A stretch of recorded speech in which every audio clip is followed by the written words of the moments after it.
let's talk about Dragon Ball Super episode 52. This is my review. Japanese title, and I'll get it real deep for you guys this time. Shitei Saikai Son Gohan to Mirai Trunks. And guess what, honey pie? That is a perfect pronunciation. That translates to Master and Pupil Reunion. Son Gohan and future Trunks. Gohan fans have been waiting to see what Trunks' reaction is going to be when he meets Gohan, and this episode gave us just that. And a whole lot more. By the way, if you are a fan of Gohan, I did a video called the 10 greatest Gohan moments in Dragon Ball Z. I definitely want you to check that out. I will put the link down in the description for you to go check that out when you get done with my review. The first thing I want to talk about is the Dragon Ball Fusions rap. Now, if you didn't see the episode live and you're going to watch it subbed, you might miss this, but I'm sure it'll pop on YouTube somewhere. But there is a Dragon Ball Fusions rap, like for the commercial for the Dragon Ball Fusions DS game, with this awesome rap that everybody on Twitter was freaking out over, where they say the characters' names like Frieza, Beerus, blah, blah, blah, and it was so freaking awesome, and I can't wait to get a sub of that, or maybe when they put out Fusions here, they'll do something cool at that. I doubt they will, but the Fusions rap is awesome, so sometime during the week, remember, look up the Dragon Ball Fusions rap commercial, and you'll see it. It was the first time ever we saw it this week, so the episode begins with Bulma working on the time machine. Mai, Shu, and Pilaf are there helping her out. Dr. Briefs, of course, is there trying to fix the time machine. One of the ongoing plot lines of the episode, which is kind of a subtle plot line, is that Kid Trunks is like kind of flirting with Mai, being really nice to her, things like that. It's almost as if this is getting funny, but it's almost as if Kid Trunks realizes that Mai has a crush on future Trunks and wants to like get her to crush him, which is weird because Mai is like an older woman in a kid's body who's in love with a guy who is a little bit younger than her but older than her in body, and then the kid who's like 15 or 14, Kid Trunks likes her. So it's weird, but it ain't that weird. It's just It's whatever. It's Dragon Ball. It's supposed to be wacky. But anyways, it was just funny. Trunks is like trying to be nice to her, but Kid Trunks. And we find out that Mai is actually pretty knowledgeable when it comes to electronics. And now I'm wondering if he was the one who kind of helped Pilaf mastermind the old Pilaf mech from Dragon Ball. I wonder, like, if she was one of the ones that helped engineer his technology. Who knows? I wonder if she built that stuff. So we then cut to Vegeta training, and a lot of the fans, Dragon Ball fans this week, were talking about how, why is he upset? Why was he mad last week? Well, we find out that he's there training by himself, thinking about what Trunks said about Black and Vegeta, is hungry. Because even though future Bulma is not the same as present Bulma, the fact that Black killed future Bulma and is terrorizing Trunks, it still kind of pisses him off because even though it's not his direct family, it's a different timeline version, it's still Bulma, it's still Trunks, and he cares about him. Plus, of course, Vegeta wants to have a good fight, and it's the guy who looks like Goku, so why not get some of that anger out? So then we cut to Beerus and Whis, who are pondering about Goku Black.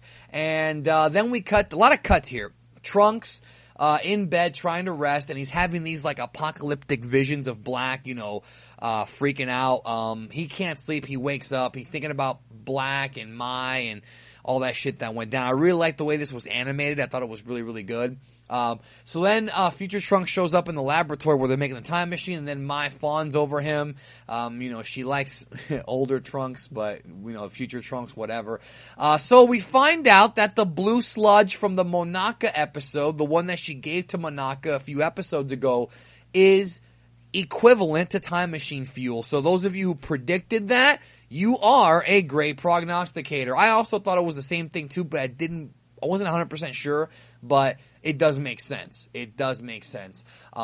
So I guess both Bulmas, both the future timeline version and the regular timeline version or whatever, had the same idea. Anyways, she says that it's going to take about a day to finish, so that's good news. Not too long before they go back to the future. Trunks then asks Piccolo and Krillin about Gohan. Piccolo says he's a scholar now, not a martial artist. Thanks, Herms, for that translation. He has a flashback about Gohan, and this is where we see the reanimated history of Trunks stuff.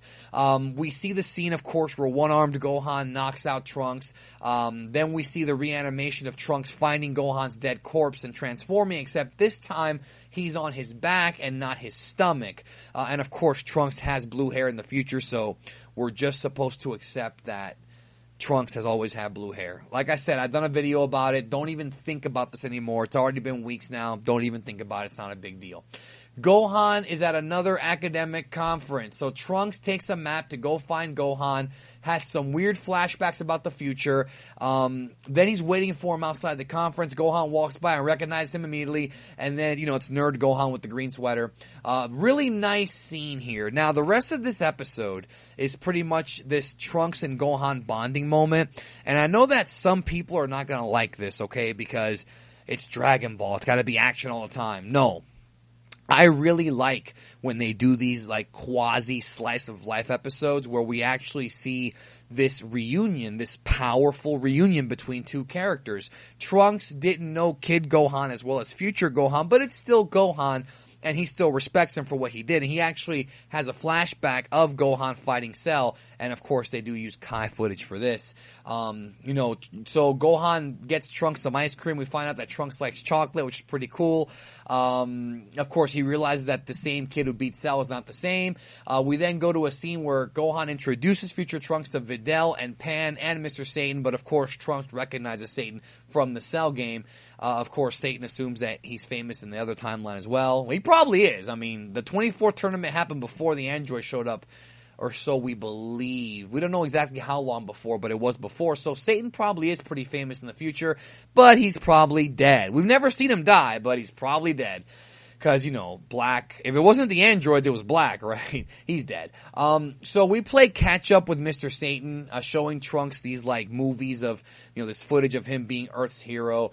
We have this really great moment with Trunks and Baby Pan, who's beating on him, kicking him, punching him, pulling his hair, and trying to pull the sword out, but poor Trunks has to deal with it, take it. Gohan comes back in the room, is totally destroyed. I really like this scene with future Trunks and Pan. I really like all the Pan stuff. Pan has so much fucking charisma in Dragon Ball Super. It's ridiculous. Really adorable stuff here. Really adorable moments of Gohan as a father.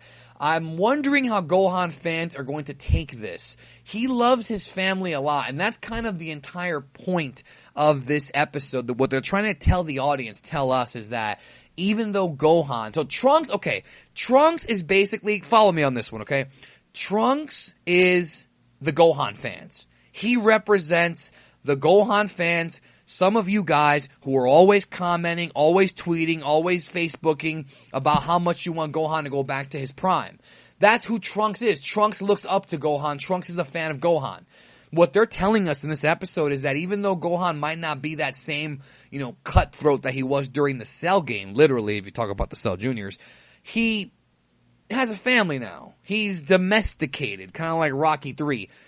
Is that a bad thing or a good thing? I don't know, because we all want Gohan to go back to being a badass, but it just seems like he's so attached to his family now, it might never happen. Case in point, there's a very powerful scene. This is a powerful episode where Trunks has a thought or whatever of future Mai and future Bulma having dinner if Black had never existed and how they'd be a family. He's thinking about how he wants to have a family and he starts crying.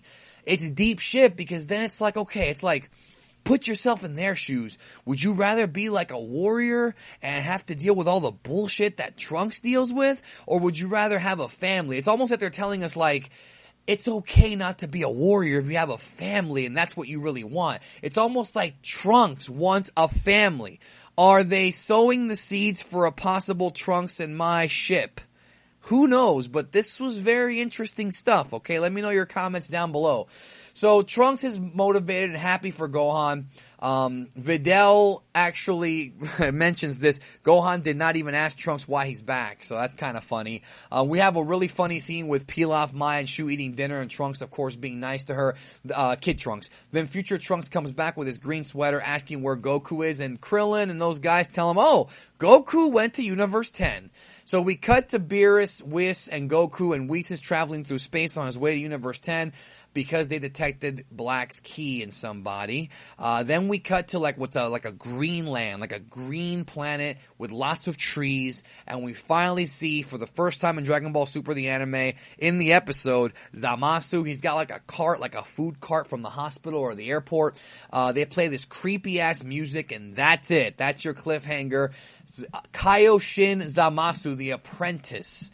So, very interesting stuff. That is your cliffhanger. Next episode, Goku and Zamasu square off in a godly battle, and we see Time Ring. So that's going to be not next week, the week after. There will be no Dragon Ball Super next week.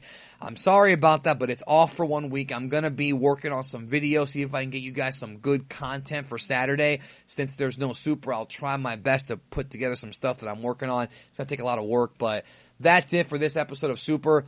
Good episode, decent. I'm not sure if the Gohan stuff was necessary, but I'm glad they did it because I think that they're trying to tell the audience something about Gohan's character now versus, the Gohan that we all knew and loved.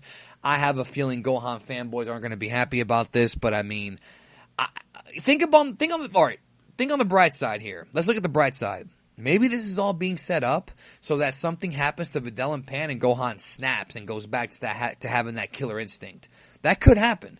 That could happen. Anyways, check out my video, 10 Greatest Gohan Moments in Dragon Ball Super. Thanks for watching the review. Let me know your thoughts down below on the episode. I'll talk to y'all later. And make sure y'all take care of yourself and each other.